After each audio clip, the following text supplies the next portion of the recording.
Grimpunk. I have no idea what this term is supposed to mean, truth be told, or any of the myriad of themes and settings with punk appended to them. But the game I've got today is apparently a Grimpunk game. And if what I've read about this is any indication, Grimpunk is all about secrets being kept from the population writ at large. Kind of poorly, since if somebody wants to go digging around, they can find some right and truly weird stuff out there. Some of it benign, others perhaps not so much. But even with monsters being your neighbor and not just out on the far fringes of society, it can still be the ordinary people that are the most screwed up thing out there. Today, we're talking about Acheron.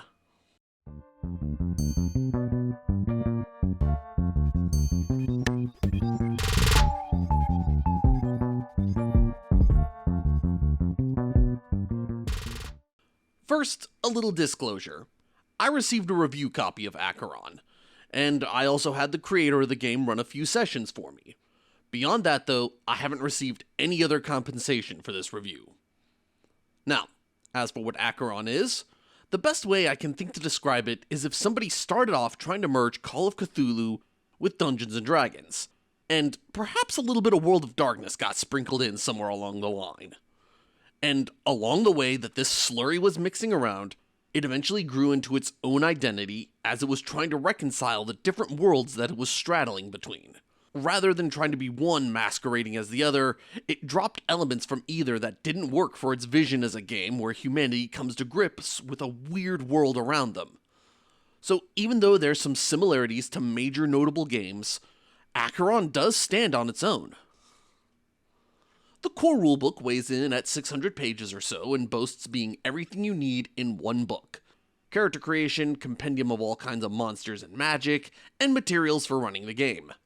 Standard fare for an indie title, but if you're coming in from Dungeons & Dragons or modern editions of Call of Cthulhu, where you have a player's handbook, a game master's book, and probably several other different books, all in one could be an unusual sight. With that said, let's move on to the basics of the game, shall we?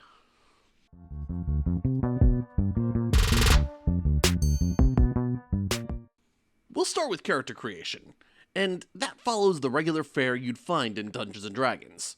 You start by picking your race, with 3 of them available in Acheron: Human, Dark Leecher, and Soul Mender. Dark Leechers are humanoids with some sort of otherworldly origin, such as being a fairy or a demon, and Soul Menders are robots with a soul built into them. Each of the races also comes with a pedigree, a more specific definition of where they came from. In the case of humans, this could range from being a super ordinary milquetoast person with no real defining identity, to somebody who lived out in the wilderness where violence was much more common, or, if you're a Dark Leecher, your pedigree defines what kind of supernatural being that you're similar to.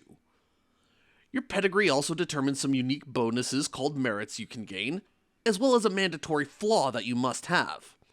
For example, ordinary humans get 1 extra character point for gaining abilities, but when they arrive at a new location, they get violently ill the first few days because they're just not used to the food there and they've got a weak stomach. Next, you then determine your attribute scores with 3 different methods. It's the standard set anybody who's played tabletop RPGs is probably familiar with: strength, dexterity, constitution, intelligence, wisdom, and charisma. The 3 methods for determining these are rolling, which is 46, drop the lowest, with 1 final reroll. Kind of the standard for Dungeons & Dragons. Base attribute scores, which is an array of 6 numbers, and you assign 1 to each attribute. And point buy, where you have 75 points to divide as you see fit among the 6 attributes. The latter 2 are a bit more common outside of Dungeons & Dragons. When you've decided on your attributes, you determine what your modifier for each of them is. This uses the standard formula of the attribute score minus 10 divided by 2, and you round down. Or you can just look at the chart on page 29, which is probably easier for folks with math anxiety or dyscalculia. And this is the point where we start to diverge away from D&D's usual shenanigans. There's no classes to restrict you in determining what your character can do. You instead pick 2 attributes, one to be your primary and another to be your secondary. On their own, the only thing they really do is determine how many skill points you get upon leveling up. But there are some special abilities that are easier to gain if you have a certain primary or secondary attribute. Or you may be forbidden from getting certain abilities entirely without the right primary attribute. You gain 6 character points, which can be used for improving your attribute scores, gaining merits, or special abilities. Merits and flaws are quirks that slightly change the base rules of the game for your character. There are specific exceptions that they have.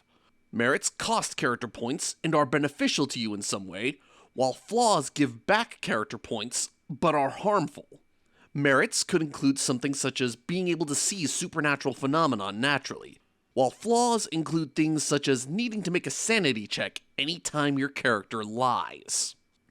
There is also oddities, which are a mix of positive and negative traits, such as rat catcher, where anytime you stay in one place for too long, rats and other vermin start showing up. Or my personal favorite, Rube Goldberg, where any critical success you get isn't necessarily your character doing something right, but a long string of absurd coincidences that led to your success. These same points you're using to buy merits or you get back from flaws are also able to use to increase your attributes, or you can buy abilities. For D&D and Pathfinder players out there, abilities are another name for feats. There's some special action your character is able to take. These are usually an improvement to some other more mundane action everyone's capable of, such as the ability block, which adds your constitution modifier to your evasion in melee combat. They behave a lot like skill trees in video games, where you start with one somewhat weaker ability, like Brawler, which allows you to deal more damage when unarmed. Having Brawler lets you gain In for a Penny, which lets you do slashing or piercing damage with your fists, as opposed to just bludgeoning. After you've assigned all your character points, you gain 9 skills that count as trained. Those are easier for your character to improve via their skill points, doing so on a 1-for-1 basis. Meanwhile, anything else is untrained, and is improved at a 2-for-1 scale. That is, 2 skill points will raise your untrained skills by 1 rank. Then you consult the chart for how many skill points you gain, based on your primary and secondary attributes, and you have that many skill points to, well, increase your skill ranks. Sanity is the last major decision and where much of Acheron's Call of Cthulhu similarities start to show. Your character's max sanity rating is 5 times their wisdom score. So if you've got a wisdom of 8, you'll be coming in wacky on the best of days with a sanity of 40, in addition to -1 to your wisdom rolls. Then you pick your sanity saves. These are a flat 7, 10, and 13 to assign to 3 different saves: violence, moral outrage, or supernatural phenomenon. Meaning one of those 3 things is less likely to bother your character, while the other more easily gets under their skin. Worth noting is that there's no associated ability tied to these. You're rolling and try to hit that number or higher when something unsettling happening with no additional mathematics. Finally, you pick your character's background, which is, quite simply, the one skill they use to make their way in the world based on one of their trained skills. This simply represents their relative professional ranking, as well as how much money they can be expected to have. And with that, you've got a character ready.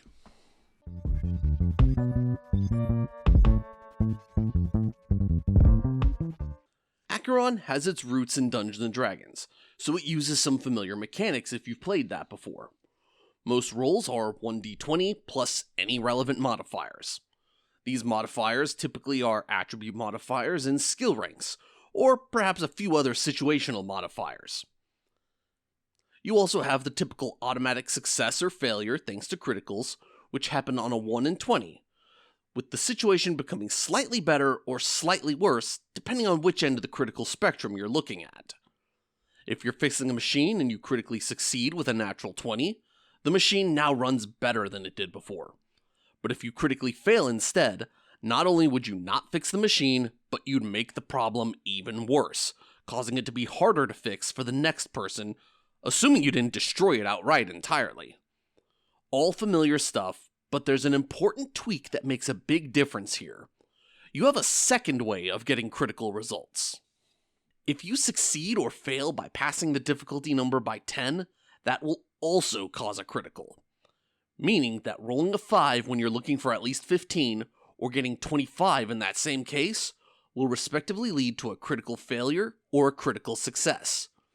And this creates a scenario where having your character do something they're not good at to the point where they shouldn't even bother has much more drastic consequences. If you've got a desk clerk who regularly has to say righty-tighty, lefty-loosey to remember which way to turn fasteners, piping, and other threaded components, maybe don't let them work on the faulty plumbing system. Don't even let them touch it, in fact. Unless, of course, what you want is a flooded basement.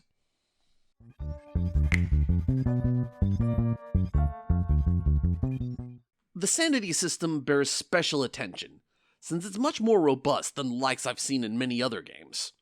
Not that that bar was particularly high, since Call of Cthulhu was a single stat that governed dealing with anything upsetting, and many games simply followed that example. Other games such as World of Darkness or Hero System lean more into phobias a character can have, or relegating seeing something unusual to a stat roll. In either case, your character needs to adjust their behavior until the thing bothering them goes away. Acheron, by contrast, divides this into 3 broad aspects, and this gives a little bit more identity to the sanity system without making it too difficult to understand. One of the general guidelines in Acheron's sanity system is that only one such instance of a given phenomenon can cause a sanity check in a scene. There's no need to roll sanity versus violence for every punch thrown in a fight. The real terror there is that violence was even needed to be resorted to in the first place. And this also reflects differences in people's psyches when you make a character have to prioritize them. A character whomst is readily able to accept the weird world around them might have a DC against 7 for supernatural. But being sensitive to humanity's cruelty to its own kind could be particularly jarring to somebody, causing them to have a DC 13 against moral outrage. There's more details at play with this system, since many merits and flaws can affect sanity loss, making the amount lost from failure higher or lower in some way.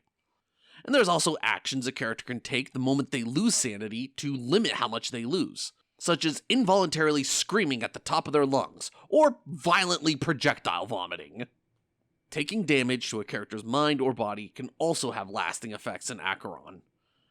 As an optional rule, characters that take damage equal to or less than their HP can instead take what's called a die hard, some sort of deformity that arises as a result of the damage that they took. Given that characters generally don't scale in HP in Acheron, this is one of the tools available to keep your character alive. Inversely, taking sanity damage gradually warps a character's mind, making them more likely to believe and see the supernatural world. But more importantly, every 10 sanity damage they take causes them to gain an additional trait, either a virtue, oddity, or fracture. Respectively, these are things that would strengthen their mind, a quirk that's both beneficial and harmful, or something that's just plain bad because they've lost their marbles.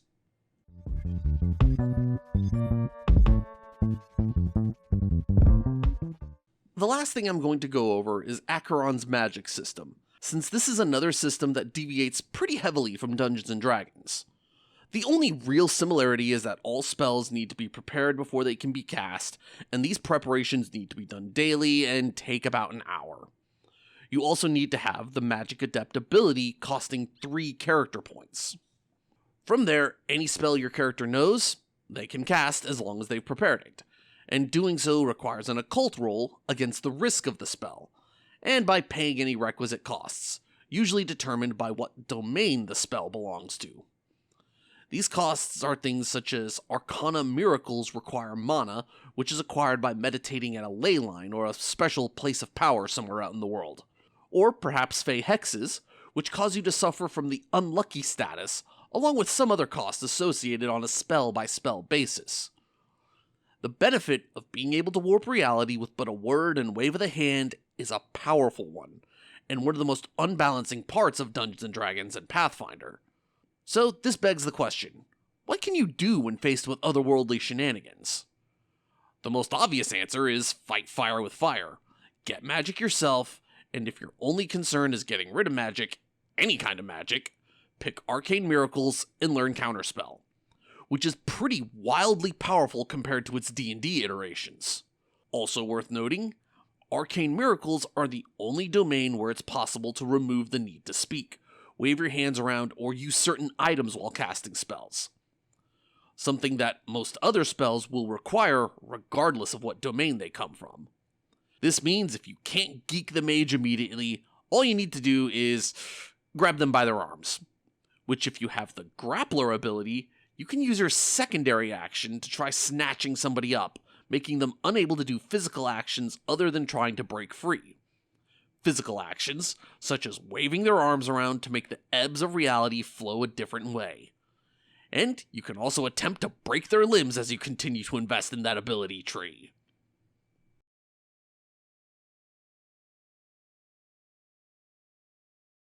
I'll admit to a little bit of disinterest when I first saw Acheron. I've seen a lot of games that were haphazardly created by just making tweaks to the familiar formula the D20 system gave us, which, as time went on, I became more and more disinterested in the D20 system for numerous reasons. The minor details make Acheron for me, though. Picking a fight with things is likely to end badly unless you're well prepared. 8 HP is not a whole lot when many weapons and the like are already throwing around at least several D6s. 2 or 3 shots and you're definitely a goner. And just because you can try doesn't mean you necessarily should, especially since failing by 10 nudges your failure down to a critical failure. Those little touches make me willing to overlook that a single D20 has that disgusting thing I loathe so very much. Linear probability. But given that linear probability is easier to calculate, it does make things easier for players who like to calculate their risks ahead of time. This is especially helpful since risk management seems to be the metagame in Acheron. If you typically play the likes of D&D or Pathfinder and want to try something new without straying too far from what's familiar, Acheron is actually a really good pick. And even if you're like me and you don't really like D&D and Pathfinder, there's still plenty of delightful minutia that's pretty easily found throughout this book. Thanks for watching. If you found this interesting or helpful, give me a thumbs up like. And if you want to hear more about other indie tabletop role-playing games, check out some of my other videos, or consider subscribing to the channel. With all that said, I am Aaron, and I will see you all next time.